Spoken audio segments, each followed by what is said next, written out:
వాళ్ళందరికీ ఖచ్చితంగా బుద్ధి చెప్పాల్సిన అవసరం ప్రతి తెలంగాణ కళాకారుడి మీద ఉన్నది. ఇవాళ హైదరాబాద్లో ఉండి రవీంద్ర భారత్ చుట్టూ, త్యాగరాజ గానసభ చుట్టూ, ఎఫ్సిడిసి చుట్టూ, సాంస్కృతిక వ్యవహారాల శాఖ చుట్టూ తిరుక్కుంటూ డబ్బులు తీసుకుంటూ ఇక్కడ వచ్చి తెలంగాణ పేరు బదనాం చేస్తామంటే ఇంకా తెలంగాణ కళాకారుడు ఎవడు చూస్తూ ఊరుకోడు. మా చేతగానం దయచేసి భావించకండి. తర్వాత హైదరాబాద్లో ఉన్న నాటక కళాకారులకు గొప్ప సాంప్రదాయం ఉన్నది, సెల్ ఫోన్ సంస్కృతి అండి. అందులో మా అన్నగారు సురేష్ కుమార్ కావచ్చు, మా దెంచనాలు కావచ్చు, నేను కావచ్చు, తడకం మా గురించి రకరకాలుగా కామెంట్, వీళ్ళని అడిగి వాడికి, వాళ్ళని వీడికి ఈ చర్చ సంస్కృతి హైదరాబాద్లో బాగా ఉన్నది. అది మన మిత్రుడికి ఈ సంగతి బాగా తెలుసు. దీనివల్ల కళాకారుల మధ్య అనైక్యత ఏర్పడుతున్నది. అది రాకుండా కాపాడుకోవాలా. బంగారు తెలంగాణ నాటకోత్సవాల మీద మా నిరసనను వ్యక్తం చేస్తూ మా గొడవ బంగారు తెలంగాణ పేరుతో నిర్వహిస్తున్న నాటకోత్సవాలలో తెలంగాణ కళాకారుల అస్తిత్వాన్ని గుర్తించకుండా మా ఆత్మగౌరవానికి భంగం కలిగించే రీతిలో ప్రవర్తించిన నిర్వాహకుల తీరును మేము తీవ్రంగా గర్హిస్తున్నాం. వంశీ వారిని మేము ఫోన్లో సంప్రదిస్తే ముందు పౌరాణిక నాటకాలు వేయించమని అన్నారు. తెలంగాణ మాండలికంలో ఉన్న సాంఘిక నాటికలు కావాలన్నారు. తెలంగాణ వైతాళికుడు వట్టికోట ఆళ్వారు స్వామి రాసిన కనువిప్పు నాటికను మేము ప్రదర్శిస్తామంటే ఇంకెవరినో మూడో వ్యక్తిని సంప్రదించమని ఒక ఫోన్ నంబర్ ఇచ్చారు. కానీ ఈనాటికి ఆ నంబర్ నుండి ఎటువంటి సమాధానం లేదు, స్పందన లేదు. కళాకారులుగా మమ్మల్ని వివక్షకు గురి చేసిన, అవమానించినా భరించగలిగాం. కానీ వట్టికోటను నిర్లక్ష్యం చేస్తే మేము ఈ ప్రాంతవాసులుగా భరించలేము. ఏనాడు నాటక రంగం గురించి పట్టించుకొని వంశీ సంస్థ నాటకాన్ని గురించి ఆలోచించడమే ఒక వింత అయితే దానికి తెలంగాణ పేరును జోడించి తెలంగాణ నాటక కళాకారుల మధ్యన పొరపచ్చాలు సృష్టించడం తెలుగు నాటక రంగానికి వాంఛనీయమైన పరిణామం కాదు. తెలంగాణ రాష్ట్రంలో ఉన్న సాంస్కృతిక శాఖ నిధులు ఎట్టి పరిస్థితుల్లోనూ ఈ కార్యక్రమానికి ఇవ్వకూడదు. ఒకవేళ వారికి గత సాంప్రదాయాలు గుర్తుకు వచ్చి మంజూరు చేస్తే తెలంగాణ కళాకారుల నిరసనను, ఉద్యమ స్ఫూర్తిని రుచి చూడాల్సి వస్తుంది. మా గొడవ వింటారని ఆశిస్తూ పందిళ్ళ శేఖర్ బాబు, ఆకుల సదానందం. దీన్ని ఒక్క నిమిషం స్పీకర్ గారికి సభాముఖంగా అందించాం. మేము రమణాచారి గారికి అందించాం. ఆ సభలో స్పీకర్ గారు జై తెలంగాణ అంటే మా సదానందం ఒక్కడే జై తెలంగాణ అంటే తప్ప మళ్ళీ ఎవరు లేరండి. ఇది సార్ తెలంగాణ పరిస్థితి.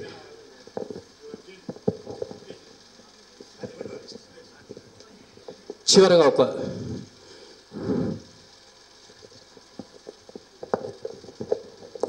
శేఖర్ బాబు గారికి ధన్యవాదాలు.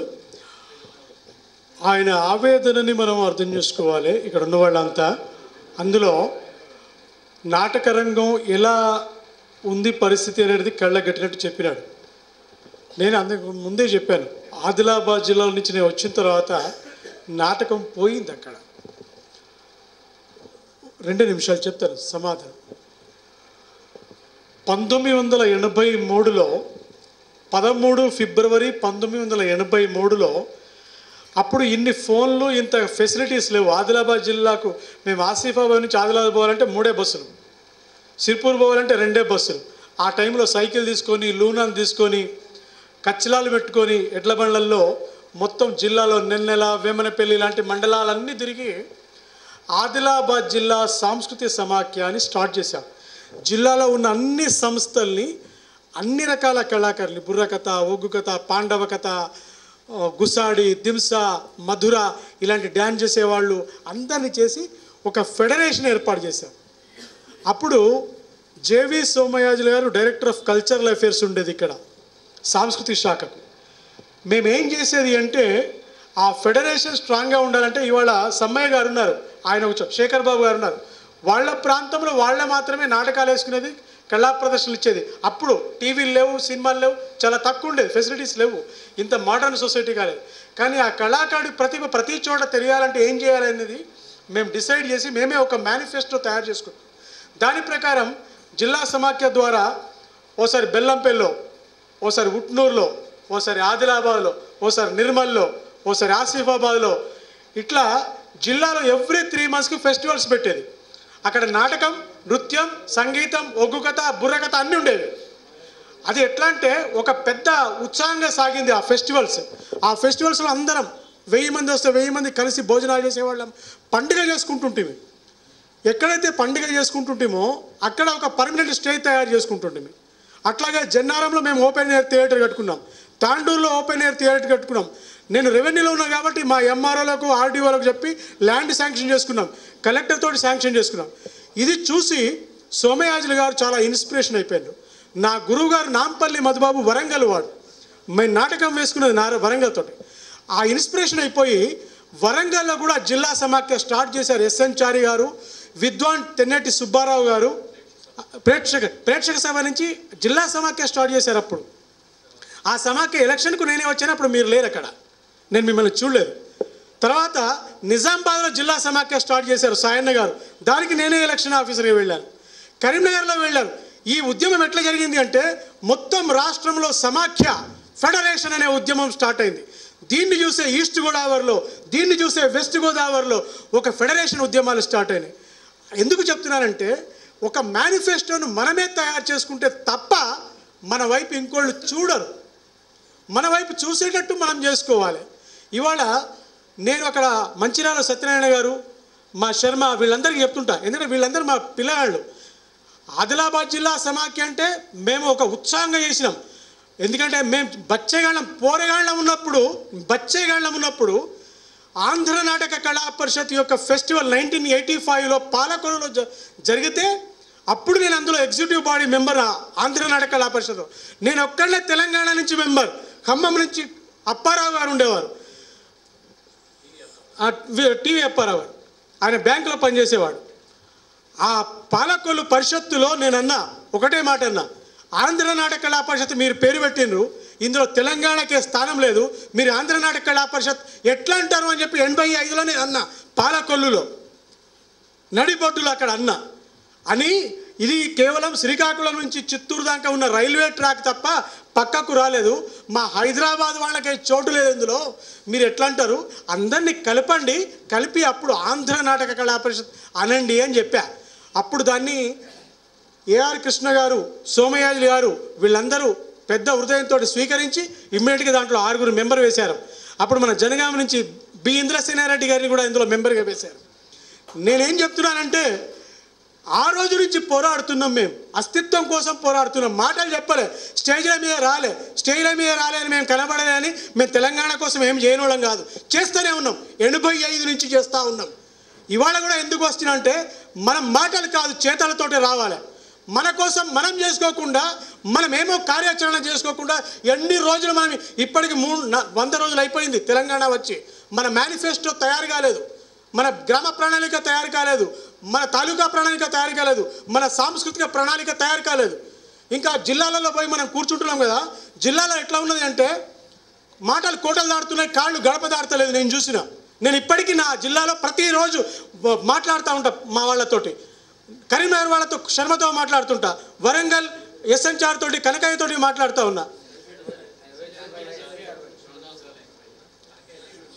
ఇప్పుడు ఏంటంటే నాంపల్లి మన లక్ష్మీకాంతరావు గారితో మాట్లాడుతున్నా, డాక్టర్ వనం లక్ష్మీకాంతరావు గారితో. నేను చెప్పేదంటే ఇప్పుడు మనం చేయాల్సిందంటే అలాంటి వాళ్ళందరినీ మీరు అడ్వైజ్ చేయండి, అలాంటి వాళ్ళందరినీ ఇన్వైట్ చేయండి, కానీ ఒక ప్రణాళిక తయారు చేయండి అని నేను కోరుతున్నా. దానికోసమే ఆలోచించండి. మార్పులు చేర్పులు ఉంటాయి, ఎడిషన్స్ డిలీషన్స్ ఉంటాయి, అవి చేసుకుందాం. సాధారణంగా ఒక్క నిమిషం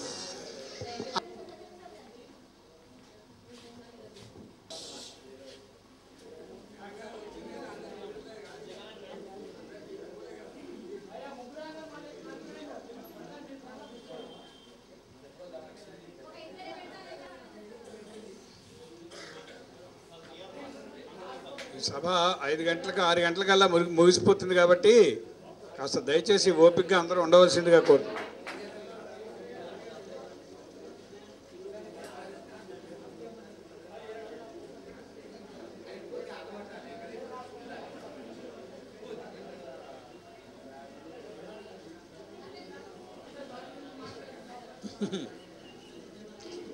అయ్యా, కాలాతీతం అయిపోతుంది, దయచేసి అందరూ సహకరించవలసిందిగా కోరుతున్నా. ఇప్పుడు భోజనానంతరం సభ ప్రారంభానికి అధ్యక్షులుగా ఉన్నటువంటి శ్రీ బిఎస్ రాములు గారిని వారి వేదిక మీద ఉన్నారు.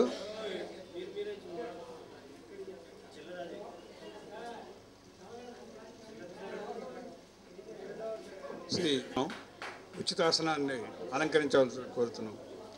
తర్వాత పొద్దున్న మాట్లాడవలసిన వక్తలు కొంతమంది ఉన్నారు. వారిని వేదిక మీదకి సాధారణంగా ఆహ్వానిస్తున్నాను. శ్రీ తడికిమల్ల రామచంద్రరావు గారిని వేదిక మీదకి రావాల్సిందిగా కోరుతున్నాను. గారిని వేదిక మీదకి రావాల్సిందిగా కోరుతున్నాను. వారు 16 మంది కళాకారుల్ని ఈ వేదిక వారిని తర్వాత శ్రీ మాస్టర్జీ గారిని వేదిక మీదకి రావాల్సిందిగా కోరుతున్నాను. ఈ సభా సమన్వయకర్త శ్రీ మాస్టర్జీ గారిని వేదిక మీదకి రావాల్సిందిగా కోరుతున్నాను. ఈ సాయంకాలపు సభని ప్రారంభించవలసిందిగా శ్రీ బిఎస్ రాములు గారిని అభ్యర్థిస్తూ నేను సెలవు తీసుకుంటాను. Thank you. సభ అందరికీ నమస్కారం. ఎందుకంటే నా తెలుగు మించగలేదు, అందుకోసం हिंदी में మాట్లాడతాను. सबसे पहले मैं धन्यवाद करना चाहूँगा यहाँ सभी बड़े बैठे कलाकारों का, फनकारों का, जिन्होंने हमें यहाँ पर मौका दिया है हमारी अपनी कुछ बातें कहने का, हमारे कुछ कलाकारों को यहाँ पर प्रेजेंट करने का। वैसे कलाकार बहुत ही सेंसिटिव होता है, ये हम सभी जानते हैं। हमारे डिस्ट्रिक्ट आदिलाबाद में ऐसे ऐसे कलाकार मौजूद हैं जिनको आज तक किसी ने भी इस मंच तक नहीं लेके आया। ये मैं दावे के साथ आपको प्रूव भी कर सकता हूँ। लेकिन मेरी यही कोशिश है, जिस तरह मैंने एक एसोसिएशन कायम किया है जिसका नाम है district all artist welfare association, जिसके तहत 56 मंडल और 866 जीबीस में जितने भी कलाकार हैं हमारे डिस्ट्रिक्ट में, उन तमाम कलाकारों को एक जगह जमा कर उनके मसाइल को, उनके प्रॉब्लम्स को, जैसे गवर्नमेंट के बहुत सारे प्रोग्राम्स होते हैं, एज ए प्रेसिडेंट उनका मैंने बहुत सारे कलाकारों को मंच पे लेके आया। और ख़ास तौर पे मैं सबसे पहले मास्टर जी का बहुत बहुत धन्यवाद करूंगा, जिन्होंने मुझे यहाँ तक हैदराबाद में पहली मर्तबा मुझे अपने स्टेज पर बुलाकर मेरी हिम्मत अफजाई की है, मेरा हौसला अफजाई की है। उनकी बदौलत मैं आज आप लोगों के सामने खड़ा हूँ। शांता कुमारी जी जो बहुत ही अच्छी राइटर है, उन्होंने भी इस प्रोग्राम के लिए हमें आमंत्रित किया था। उसी तरह शहर आदिलाबाद से मैं चुनिंदा कलाकारों को लेकर आपकी खिदमत में पेश हुआ हूँ। जिस तरह थोड़ी देर पहले हमारे Suresh sir, D Suresh Kumar sir ने बहुत अच्छी बात कही है कि हमारे जितने भी प्रॉब्लम्स है कलाकारों के, वो यहाँ तक आनी चाहिए। तो लिहाजा मैं ये चाहूँगा कि जो आज नई संस्था बन रही है, अगर हम लोगों को कुछ काबिल समझते हो तो हमको आप लोगों की जो नई संस्था बन रही है, हमको उसका डिस्ट्रिक्ट का इंचार्ज या डिस्ट्रिक्ट का अगर कुछ बनाए तो बहुत मेहरबानी। और मैं पूरे दिल से और सच्चे मन से आज स्टेज पर मैं खड़े के मन से बात कर रहा हूँ, सभी के सामने बात कर रहा हूँ कि मैं जो कुछ करूँगा कलाकारों के लिए करूँगा। और मैं हमेशा यही ख्याल रखूँगा कि हमारे किसी भी कलाकार को किसी भी किस्म की तकलीफ ना हो। और उनकी ख्वाहिश थी कि बहुत सारे कलाकारों की जो हैदराबाद में परफॉर्म करें, और आज उनकी ख्वाहिश को मैं एहतराम रखते हुए मेरे चंद कलाकार जो खड़े रहे, प्लीज़ खड़े जाइए। शहर आदिलाबाद के इतने कलाकारों को मैं आपके सामने लेकर आया हूँ, और बहुत से कलाकार आने की कोशिश कर रहे थे, बैड लक समझो कोई लोग नहीं आ सके, लेकिन इंशाल्लाह बिल्कुल आपके प्रोग्राम में आएंगे वो लोग। इससे ज़्यादा एक पब्लिक में कोशिश करूँगा। इतना कहते हुए मैं अपनी तकरीर को यहीं ख़त्म करता हूँ। Thank you very much. धन्यवाद सर। చంద్ర రామచంద్రరావు గారు మాట్లాడాల్సింది కోరుతున్నాను.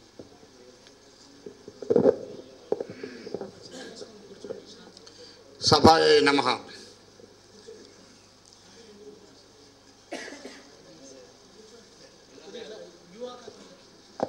ధాత్రి కళాంజలి తెలంగాణ కళలు సంస్కృతి పరిరక్షణ అంశం మీద సదస్సు ఏర్పాటు చేయడం చాలా ముదాహం. ఆ కార్యక్రమాన్ని నిర్వహించినటువంటి శాంతకుమారి గారిని ముందుగా అభినందిస్తున్నాను. వారు ఎన్నుకున్న సబ్జెక్ట్ చాలా పెద్దది. తెలంగాణ కళలు సంస్కృతి, కళలను సంస్కృతిని డిఫైన్ చేయడం అనేది అన్నింటిని కలిపి చేయడం చాలా కష్టం. అనేక కళలు ఉన్నాయి. ఇందాక సారు రాములు గారు చెప్పాడు, ఇందాక సురేష్ గారు చెప్పారు, వీళ్ళంతా చెప్పారు, జంజనాల శ్రీనివాస్ గారు చెప్పాడు.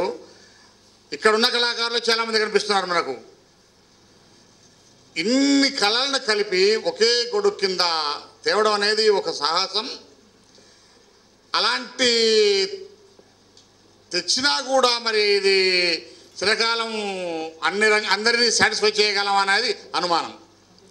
ఎందుకన్నట్టయితే కళాకారులు ఎంత గొప్ప మనస్తత్వం గలవాళ్ళో అంత తొందరగా హర్ట్ అవుతారు, చాలా తొందరగా. ఉదాహరణకు పొద్దుటి ఉదాహరణే, ఒక్క సభ్యుని ఎవరిని పిలవలేదని, ఏమండి మేము ఇంతమంది వచ్చినాం మా సభ్యుని పిలవరా అని ఒక కళాకారుడు ఎంబడాలు ఇచ్చాడు. ఎందుకంటే బాధ ఆయన మనసులో ఉంది, మనం కూడా పాల్గొనాలి తపన. ఆయన తప్పు కాదు, అది చాలా ఆనందం. మేము ఇంతమంది వచ్చినాం, మా తరపున ఒక మనిషి ఉండొద్దా అనే బాధ, తపన. అదేవిధంగా రేపు కూడా అనేక కళల యొక్క, ఇప్పుడు ఒగ్గు కథ కానివ్వండి, బుర్ర కథ కానివ్వండి, తర్వాత ఇప్పుడు వారు చక్కటి వీధి నాటకాన్ని అద్భుతంగా చేశారు. వారు అభినయం బహుశా వారికి రంగస్థలం పద్య నాటక రంగంలో ఉంటే చాలా అద్భుతమైనటువంటి ప్రతిభ కనపరిచే శక్తి వారికి ఉన్నది. ఆ చిందు యక్షగానం, ఆ హంస అవార్డు గ్రహీతల కళరత్న, ఒకసారి వారికి అభినందన తెలియజేద్దాం. అది కాబట్టి అలాంటి కళలన్నీ ఉన్నాయి. రేపు మనం ఏ కళకు న్యాయం చేయగలుగుతాం, ఏ కళను పక్కన పెట్టగలుగుతాం? కొన్ని సమస్యలు ఉంటాయి, తప్పనిసరి చాలా సమస్యలు ఉంటాయి. అసలు ఈ సదస్సులో నేను అనుకున్న విషయం ఏంటంటే, ప్రభుత్వము అంటే దీంట్లో 3 భాగాలు ఉన్నాయి. సార్ నాకు 5 నిమిషాల టైం అన్నట్టు, మరి మన భాగం ఒకటి, కళాకారులుగా మన వంతు మనం ఏం చేయాలనేది ఒకటి, సమాజం ఏం చేయాలనేది ఒకటి, ప్రభుత్వం ఏం చేయాలనేది ఒకటి. 3 ఉన్నాయి దీంట్లో అంశాలు. సరే, మనం ఏం చేయాలనేది పొద్దున్న చాలామంది చెప్పారు. మనం అందరం మన కళలో మనం నైపుణ్యం సాధించాలి, మన కళ మనమే రక్షించుకోవాలి అని చెప్పేశారు. ఓకే. సమాజం మన కళను ఆదరించాలి, అది రెండోది. ఓకే. నేను ఒక్క ప్రభుత్వం ఏం చేయాలనేది మాత్రమే చెప్పి ముగిస్తాను, ఎందుకంటే నాకు సమయం ఎక్కువ లేదు. ఇంతకుముందు సార్ చెప్పాడు ఇందాకనే, నాకు కొంత సమాచారం ఉన్నది, నాటక అకాడమీ కూడా ఏర్పడుతున్నది, సంగీత అకాడమీ కూడా ఏర్పడుతున్నది అని చెప్పారు. ఇంతకుముందు ఉండే నాటక అకాడమీ వేరుండే, సంగీత నాటక అకాడమీ 2 కలిపి ఉండే. ఇవాళ రోజున సంగీత అకాడమీ వేరుగా, నృత్య అకాడమీ వేరుగా, నాటక అకాడమీ వేరుగా, జానపద కళల అకాడమీ వేరుగా ఒక 6-7 అకాడమీలు స్థాపిస్తే కానీ ఇక్కడ ఉన్నటువంటి తెలంగాణ కళలు సంస్కృతి పరిరక్షణకు నిజమైన న్యాయం జరగదు. ఇప్పుడు అన్ని కలిపి పెట్టినాం, తెలంగాణ సాంస్కృతిక సంస్థను పెట్టినాం. నాటక రంగం వాళ్ళకు ఒక కొద్దిగా ఫండ్స్ వచ్చావు, నాటక రంగం వాళ్ళకు నాటకాల ప్రదర్శన వచ్చింది అనుకోండి, వీళ్ళు నాటకాలకే చేసుకుంటారు.